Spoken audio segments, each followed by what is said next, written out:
Hey there, and welcome to today's Explainer. Our goal today is to tackle a highly frustrating phenomenon that practically all of us deal with. I'm talking about forgetting what we've just spent our valuable time reading. We read, we doom scroll, we highlight pages until they're neon yellow, but so often, the information just vanishes. Poof! Well, today, we're going to fix that.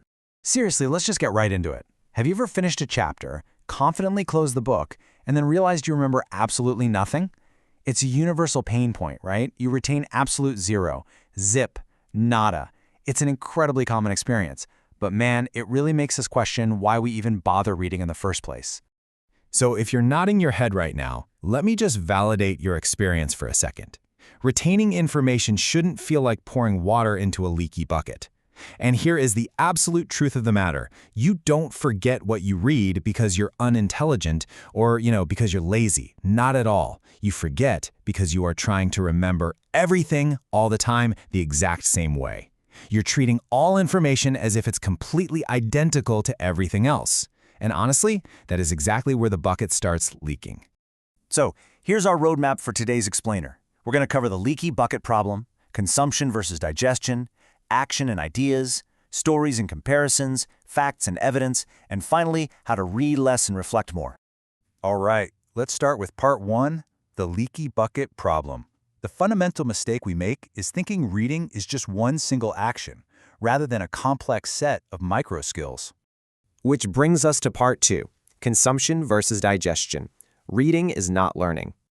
Okay, there is a critical difference between merely taking in information and actually encoding it into your brain. Most people just naturally assume that reading equals learning, but actually, scratch that. It's wrong. Reading only equals consuming. Learning equals digesting what you just consumed. You see, consumption is just the intake, the raw reading, the speed you go at, the format, the context. Digestion, on the other hand, is how your brain encodes and stores what you read. Think about it like this. You don't eat food just to survive, you digest it to actually absorb the nutrients. If you're only consuming without digesting, it's literally like eating fast food all day and wondering why you feel physically weak. To stop that mental weakness, we've got to realize that not all information is born equal. In fact, we generally encounter 6 specific types of information. Reading a dense textbook is entirely different from reading a poem, right? If you treat all 6 of these exactly the same way, you're going to end up with some serious mental bloating. So let's break down how to digest each one properly. Let's dive into the first 2. Part 3, action and ideas. Procedural versus conceptual. We're grouping these first 2 types together because they really highlight the fundamental difference between physical instructions and abstract thoughts. First up is procedural information. This answers the question, how in the world do I do this? You learn this by trying, failing, and repeating. It requires logic and physical movement.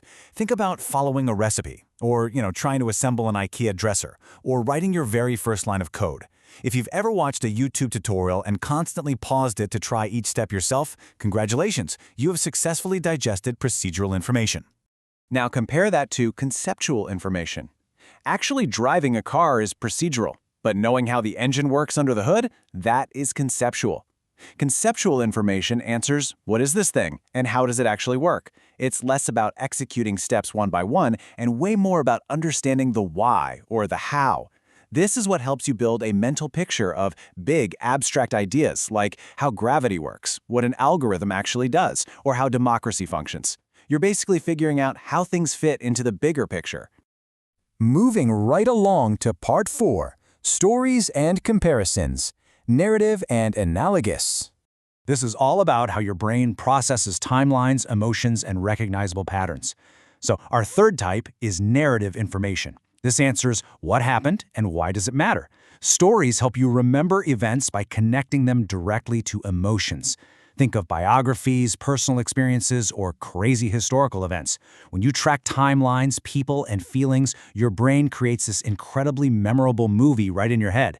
If you've ever remembered a profound life lesson just because of a story someone told you over coffee, that is narrative memory at work. Emotions literally make the data stick. Type number 4 is analogous information. Think of common phrases like, the brain is like a computer, or time is money. This is when you compare something brand new and super complex to a familiar pattern you already know. Using metaphors makes confusing topics feel instantly familiar.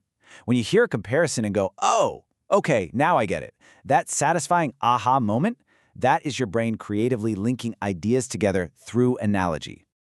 Okay, on to our final pair. Part 5, Facts and Evidence, Evidential and Referential. Here we're focusing on critical thinking and memorization. Our fifth type is evidential information. When looking at whether a claim is actually valid, evidential information is all about backing up those claims with hard facts. It tells you, hey, this isn't just an opinion, here is the absolute proof. This is exactly how you avoid falling for BS. It involves research papers, statistics, data reports, the whole shebang. Your brain compares claims with proof to decide what actually makes sense. Anytime you ask yourself, wait, where's the data to support that? You are successfully digesting evidential information. And the sixth type is referential information. Think about the number 3.14. These are the quick, tiny facts you just absolutely need to know and recall quickly. Like pi, the fact that H2O is water, or specific historical dates and math formulas. These are the necessary building blocks you need to make sense of much bigger concepts. So how do you digest this? Honestly, pure rote memorization. You drill it, you repeat it, and you lock it in. This is exactly where you bring out the flashcards and the pop quizzes. Finally, Part 6, Read Less, Reflect More. How we actually implement this whole process. Okay, so now that we know the 6 types of information, how do we actually use this digestion process in our daily lives so we stop forgetting everything we read?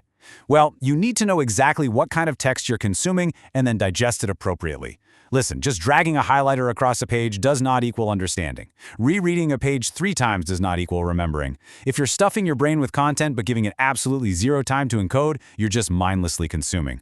Look, there's a way to mindlessly eat a tub of ice cream in front of the TV and a way to mindfully eat a nutrient-dense salad. You need to start treating your books the exact same way. And this brings us to what I like to call the golden ratio for retaining information. It's the 1-hour rule. Basically, if you have an hour, spend 67% of it, which is about 40 minutes, actually reading. But then you must dedicate the remaining 33%, 20 full minutes, to digesting. You don't need to read more, you need to read better. You want to absorb deep instead of just going wide. So I want to leave you with this to seriously think about. What is your current reading to remembering ratio? Like on a scale of 1 to 10. And more importantly, the next time you sit down to read something really important, which of the specific digestion strategies we just covered are you going to actively choose to try?